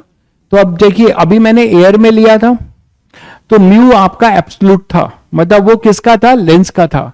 अगर इसी लेंस को आप सराउंडिंग मीडियम में रखते हो जिसका कोई रिफ्रैक्टिव इंडेक्स है, तो लेंस का जो म्यू है अब वो म्यू नहीं रह जाएगा, वो रिलेटिव हो जाएगा। ठीक है, तो आपको क्या करना पड़ेगा, ये फॉर्मूला ऐसे चेंज हो जाएगा, 1/f equal to mu of lens upon mu of surrounding -1 कर देंगे, है ना, क्योंकि ये रिलेटिव बस आ जाएगा। ठीक है, तो अगर आपका कोई सराउंडिंग मीडियम में रखा है जिसमें कि उसके रिफ्रैक्टिव इंडेक्स एयर के बजाय म्यूएस है,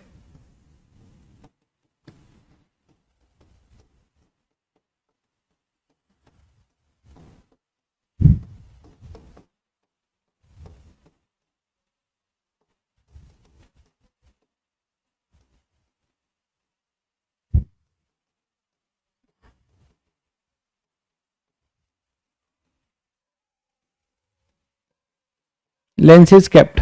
ठीक है, तो mu s is the surrounding medium जिसमें कि अपना क्या है, ये रखा हुआ है। तो मैंने क्या बोला है, depend on the medium in which kept. इसका क्या मतलब है, अब ये भी आपके दिमाग में गलती से नहीं होना चाहिए कि sir convex mirror, sorry convex lens हमेशा कॉन्वेक्स ही बिहेव करेगा और कॉनकेव लेंस हमेशा कॉनकेव ही बिहेव करेगा। नहीं, वो केवल तभी करेगा जब उसका रिफ्रैक्टिव इंडेक्स सराउंडिंग के रिफ्रैक्टिव इंडेक्स से ज्यादा होगा, सराउंडिंग के रिफ्रैक्टिव इंडेक्स से ज्यादा होगा। मतलब अगर आप इसकी बात करिए, अगर मैं आपको बोलूं कि यहां पर R1 जो है मान लीजिए लेस देन R2 है, R1 अपना एक केस ले लें कि R1 अपना लेस देन R2 है, जिससे मैं इसको पॉजिटिव बनाना चाह रहा हूं कि यहां कोई डिपेंडेंसी ना आए।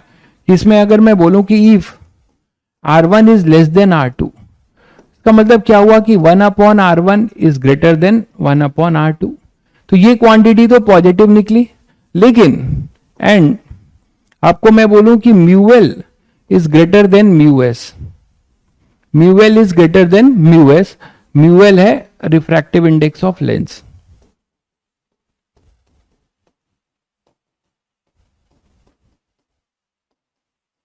तो आप देखिए कि जो फोकस आ रहा है म्यूएल इज ग्रेटर देन एफ, तो इन दोनों को कंबाइंड लेते हुए आपको क्या दिखेगा, इन दोनों को अगर आप कंबाइंड देख रहे हैं तो आपको दिखेगा कि एफ आपका पॉजिटिव आ रहा है, एफ आपका पॉजिटिव आएगा, है ना, एफ अपने पास पॉजिटिव आएगा।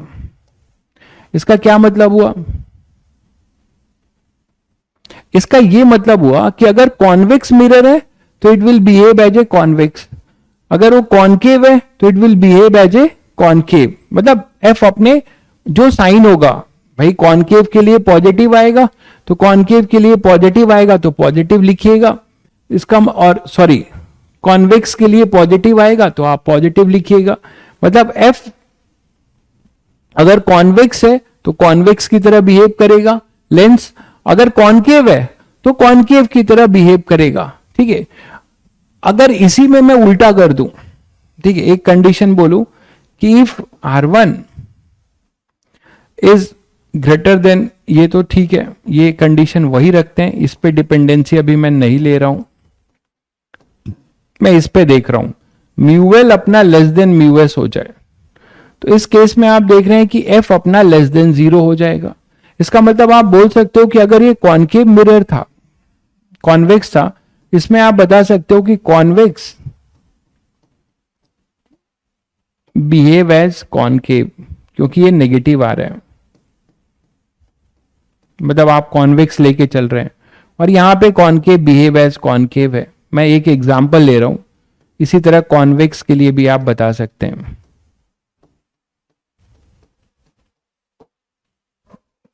कॉन्वेक्स है ना, पॉजिटिव लिया है तो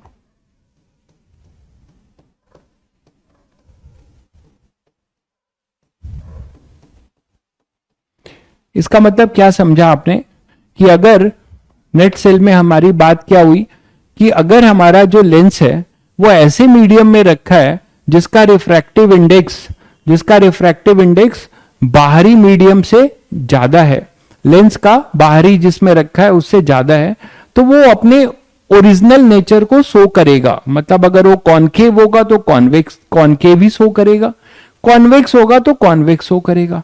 लेकिन अगर वो ऐसे सराउंडिंग में रखा है जिसका रिफ्रैक्टिव इंडेक्स लेंस के रिफ्रैक्टिव इंडेक्स से ज्यादा हो गया, लेंस के रिफ्रैक्टिव इंडेक्स से ज्यादा हो गया, तो आप क्या बताओगे कि concave behave as convex and convex behave as concave. मतलब एक converging mirror will behave as a diverging mirror. ठीक है, एक कन्वर्जिंग मिरर अपना डाइवर्जिंग मिरर की तरह भी काम कर सकता है ना। किस कंडीशन में भाई? इस कंडीशन में ये म्यू एल है और ये म्यू एस है। म्यू एस अगर ग्रेटर देन म्यू एल है तो ये अपना जो है डाइवर्जिंग मिरर की तरह काम करेगा। तो ये भी बोलना ठीक नहीं है कि वो हमेशा जो है कन्वर्जिंग ही रहेगा, ऐसा नहीं है। अंडर दिस कंडीशन आप बोल सकते हो कि ये डाइवर्जिंग की तरह बिहेव करेगा, क्योंकि इसका फोकल लेंथ नेगेटिव आ रहा है। आप मिरर फॉर्मूले से देखिए, इस कंडीशन को लेते हुए इस पे डिपेंडेंसी आ रही है ना। तो अगर ये ग्रेटर देन 1 होगा तो ये पॉजिटिव होगा, अगर ये लेस देन 1 होगा तो नेगेटिव होगा। या तो ये पहले से नेगेटिव रहा हो तो पॉजिटिव बन जाएगा, और अगर अपने पास पॉजिटिव रहा हो तो नेगेटिव बन जाएगा, उल्टा होने लगेगा। ठीक है, तो ये ध्यान रखने का है। और मैं नोट करके ये बात लिख देता हूं कि इफ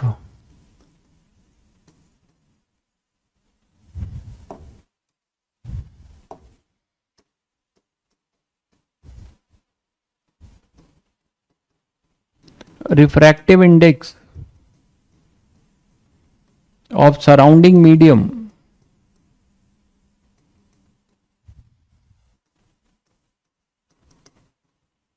is greater than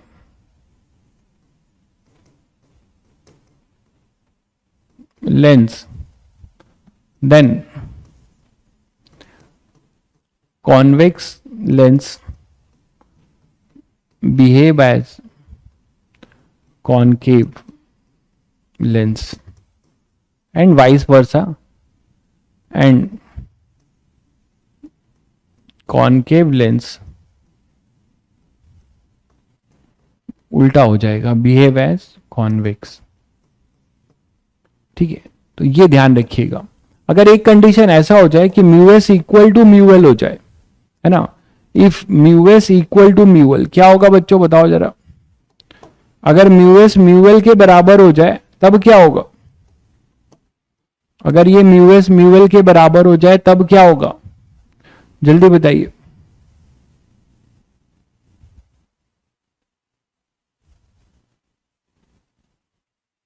जल्दी बताओ। अगर mu S equal to no reaction, बहुत बहुत केमिस्ट्री पढ़ रहे हो, नो रिएक्शन, क्या बात है, वेरी गुड।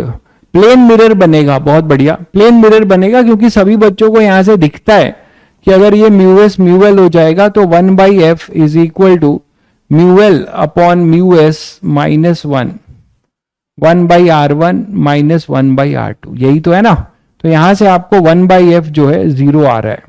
इसका मतलब f जो है, f टेंडिंग टू इंफिनिटी है भाई, f टेंडिंग टू इंफिनिटी है, इंफिनिटी हो जाएगा। इसका मतलब प्लेन की तरह बिहेव करेगा। मतलब यहां पर चाहे आप इसमें, मैं एग्जाम्पल कॉन्वेक्स का भले ले रहा हूं but it is true for concave also, थोड़ा बनाना आसान है ये। तो ये अपने पास म्यू है और ये भी म्यू है, ये भी म्यू है, तो सभी बच्चों को ये समझ में आता है कि ये अनडेविएटेड चला जाएगा। तो जैसे जैसे ग्लास, ट्रांसपेरेंट ग्लास स्लैब होगा, behave as a transparent glass slab, तो आप इसे बोल सकते हो बिहेव एज ए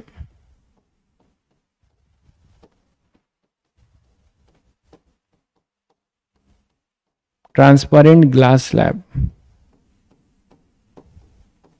तो ग्लास स्लैब की तरह बिहेव करेगा। ठीक है, बिल्कुल। चलो, अब और भी क्या फैक्टर्स हो सकते हैं, ये तो मैंने ये बताया तुम्हें, ये मैंने आपको ये बताया कि कैसे कैसे आप सराउंडिंग पे डिपेंडेंसी कैसे, मीडियम पे डिपेंडेंसी कैसे। और भी क्या फैक्टर हो सकते हैं भाई, और भी फैक्टर हो सकते हैं। वो फैक्टर क्या हो सकते हैं कि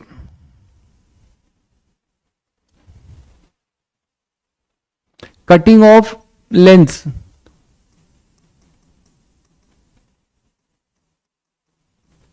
है ना, लेंस को कट कर देने पे देखें क्या इफेक्ट आता है।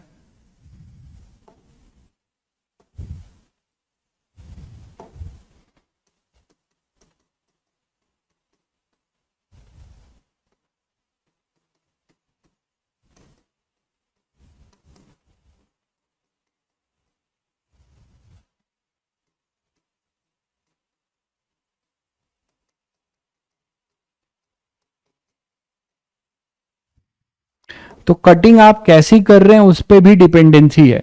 आपने लेंस मेकर से एक बात समझ लिया, लेंस मेकर से आपने एक बात समझ लिया कि मुझे अगर फोकल लेंथ को चेंज करना है तो मुझे या तो म्यू को चेंज करना होगा या उसके रेडियस ऑफ कर्वेचर पे जोर करेंगे। तो अभी मैंने रेडियस ऑफ कर्वेचर पॉजिटिव बनाए रखा था और म्यू को चेंज किया था। अब मैं म्यू को वही रहने दे रहा हूं और अब मैं कटिंग शुरू कर रहा हूं लेंस की। तो अगर दो टाइप की कटिंग आपको मिलेगी, पहली कटिंग है cutting of lens parallel to principal axis. तो आप लोग को ये थोड़ा चमक रहा होगा कि चाहे कॉनकेव हो चाहे कॉन्वेक्स, अगर मैं कटिंग कर रहा हूं इसका, जैसे मान लो मैंने ये एक लेंस लिया, इसकी मैं कटिंग कर रहा हूं, मान लो मैंने इसको ऐसे कट किया, 3 टुकड़ों में कर दिया। ठीक है, अब इन 3 टुकड़ों को मैंने कट करके अलग कर दिया। मतलब एक टुकड़ा अपना ये है, दूसरा टुकड़ा अपना ये है,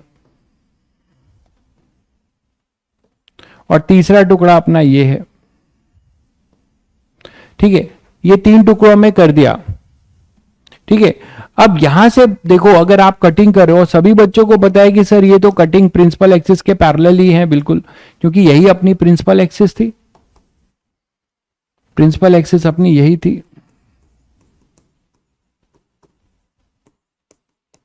है ना। और इसकी आप कटिंग शुरू कर रहे हो इस तरीके से।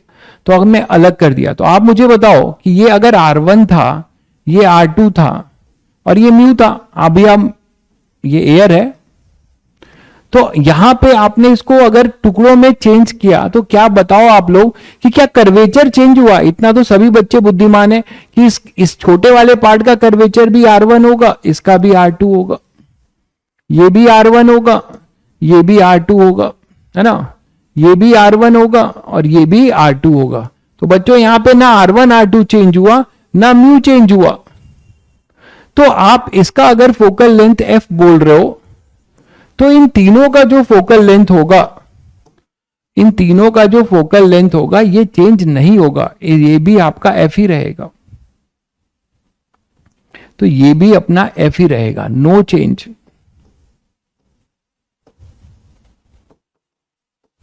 तो इस केस में फोकल लेंथ में कोई चेंज नहीं होगा, शायद समझ गए होगे। तो कोई चेंज नहीं होगा इसमें फोकल लेंथ में।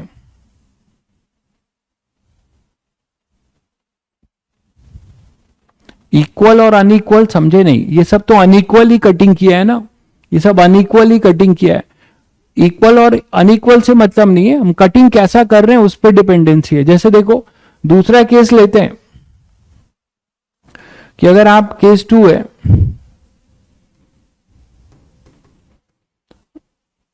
कटिंग कर रहा हूं मैं परपेंडिकुलर टू प्रिंसिपल एक्सिस।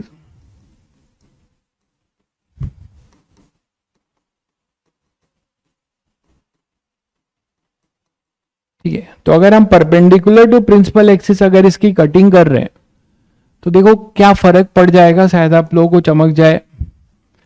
ये मैं कॉन्वेक्स ले रहा हूं लेकिन कॉन्केव के लिए भी इक्वली ट्रू है, आप बना सकते हैं। ठीक है, मेरा ये कहना है कि ये आपकी प्रिंसिपल एक्सिस थी, अब आप इसको आप काट रहे हो इसके लॉन्ग, कटिंग आपने ऐसे कर दिया, इसको ऐसे आपने कटिंग किया, तो ये आपने कटिंग इसके लॉन्ग किया है।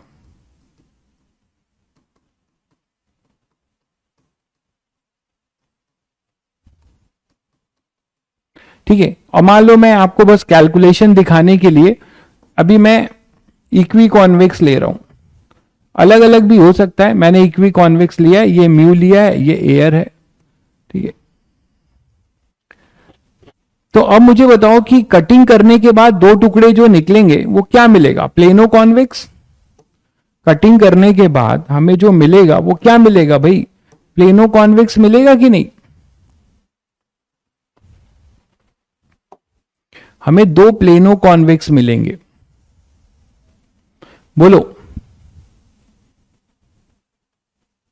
बिल्कुल, तो कटिंग करने के बाद हमें ये मिलेगा। अब आप सभी बच्चों को पता है कि ये तो आर हो जाएगा और इसका ये इंफिनिटी चला जा रहा है आर, है ना, इसका ये जो है इंफिनिटी जा रहा है, ये भी इंफिनिटी जा रहा है, ये आर है, ये म्यू ही रहेगा। तो अब इसका अगर फोकल लेंथ देखो तो बदल जाएगा। देखिए अनसिमेट्रिकल कट करेंगे तो भी चेंज होगा, बट हम उसको निकाल नहीं पाएंगे, या तो कुछ दिया हो तो निकालें। ठीक है, हमें ये नहीं पता ना, आप कुछ भी आप ऐसे ऐसे भी कट कर सकते हो, देखो आप इसको ऐसे भी कट कर सकते हो, तो आपको ये मिलेगा, ये एक मिलेगा और एक आपको ये मिलेगा। ठीक है, तो इसको जब आप इस तरीके से कट कर रहे हो तो यहां पे भी, बट ये इस तरीके से कट करोगे तो इसमें भी कोई, इस वाले में कोई चेंज नहीं है। क्यों चेंज नहीं है, क्योंकि इसका रेडियस ऑफ कर्वेचर अभी भी वही रहता है, इसका रेडियस ऑफ कर्वेचर R1 है, ये R2 है, ये म्यू है, तो ये चेंज नहीं होगा। वो देखना पड़ेगा कि जहां पे कटिंग से म्यू और R1 R2, मतलब म्यू तो वही रहेगा, R1 R2 में चेंज नहीं होगा तो वो भी वही रहेगा। ठीक है, कटिंग से यहां चेंज हो रहा है तो यहां पे चेंज हो जाएगा। तो अब आप क्या देखो, इसका एफ अगर आप निकालना चाहो तो इसका इंसिडेंट रे इधर आप ले रहे हो, आप बोलोगे सर हम अगर इधर लें और या इधर लें तो क्या चेंज हो जाएगा। ये एक बहुत मिसकंसेप्शन होता है बच्चों में कि स्वाभाविक है कि सर अगर हम इधर लेंगे तो ये पॉजिटिव होगा, ये नेगेटिव, अगर हम इधर लेंगे तो ये अपना जो है पॉजिटिव हो जाएगा, ये नेगेटिव, क्या चेंज हो जाएगा, नहीं चेंज होगा। आप करके देख सकते हैं, तो आप किसी से भी लेंगे आपको वही मिलेगा। तो पहले अगर इसका एफ निकालें लेंस मेकर से तो हमें मिलेगा म्यू -1, मैंने कैलकुलेशन के लिए दोनों को इक्वल कर रखा है, ये पॉजिटिव लिया जाएगा इंसिडेंट रे, अगर मैं इधर ले रहा हूं तो आप इधर लेके भी करोगे सेम रिजल्ट आएगा। तो ये अपने पास 1/r होगा और ये 1 ये नेगेटिव हो जाएगा। कर्वेचर अभी बता चुका हूं इसको, ये इसका बॉल कौन सा होगा, ये इस स्फेयर से, ये इधर इधर इस स्फेयर से कट किया गया होगा, इसका सेंटर इधर होगा तो ये नेगेटिव होगा। तो डायग्राम पहले ही बना दिया था इसीलिए। तो ये अपने पास होगा -r, तो 1/f अपने पास आ रहा है म्यू -1 अपॉन में 2 अपॉन में r। देखो तो f अपने पास आ जाएगा r/2 म्यू -1, ओरिजिनल का है ना, ये ओरिजिनल का है।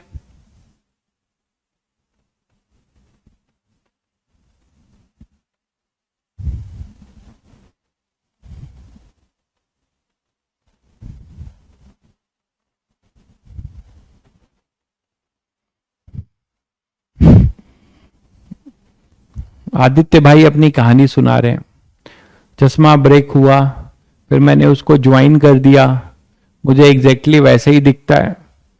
अरे भाई ये इतने माइन्यूट लेवल की चीजें हैं, पावर और ये सब चीजें, कि आपको अपनी चीजों से आपको उतना ज्यादा इफेक्ट नहीं होगा। ठीक है, चलिए इसको करते हैं। भाई बाय लिख रहा है, मतलब वो बताना चाह रहा है कि जल्दी निपटाओ, हमारा टाइम हो गया है, पकाओ मत। तो ये F1 और F1 है, तो ये F1 और F1 है, तो F1 निकालते हैं जरा। तो यहां से 1/F1 क्या होगा, कर रहे हैं भाई, निपटा रहे हैं आपके लिए। ये μ-1 ये तो वही रहेगा। देखो मैंने फिर आपको बोला कि आप इसकी इंसिडेंट रे इधर से लेके, घर में करके देख लेना, आप इधर से लेके करो या इधर से लेके करो, इधर से लेके करो, किसी से करो, आपको वही मिलेगा, घर में आप कर सकते हो। तो यहां से अपना मैंने इधर ले लिया हुआ है, तो ये आ जाएगा 1/r -1/∞। तो आपको क्या मिला, μ-1 में r मिला। अब इन दोनों में एक रिलेशन चिपका सकते हो, इसका F1 कितना आया, r/μ-1।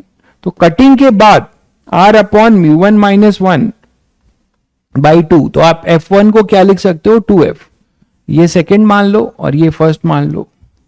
तो आपने क्या देखा कि फ्रॉम फर्स्ट एंड सेकंड, इस पे इंपॉर्टेंट है ना, ये आपके जेईई मेंस लेवल पे भी इंपॉर्टेंट है। तो अब यहां से अपना F1 और F2 क्या हो जाएगा, F1 बच्चों आप ये लिख सकते हो 2f, तो F1 इक्वल टू 2f, मतलब बढ़ गया भाई, है ना। हमारा जो लेंस मेकर से आप देखो, मैंने बस एक छोटा सा एग्जांपल लेके बताया है कि कटिंग के बाद देखो ये ट्वाइस हो गया, तो प्लेनों का इससे ट्वाइस हो गया, ठीक है, बिल्कुल फोकस बढ़ गया। तो आपका जो है कटिंग आप अगर अलोंग द इधर करेंगे तो ये बढ़ जाएगा, ठीक है। इसके बाद भी और भी फोकस पे इफेक्ट है, अब वो कल करते हैं, ठीक है, कल करते हैं फिर। और कंबाइंड लेंस का F इक्विवेलेंट पावर सबकी बात करेंगे, सिल्वरिंग की बात करेंगे।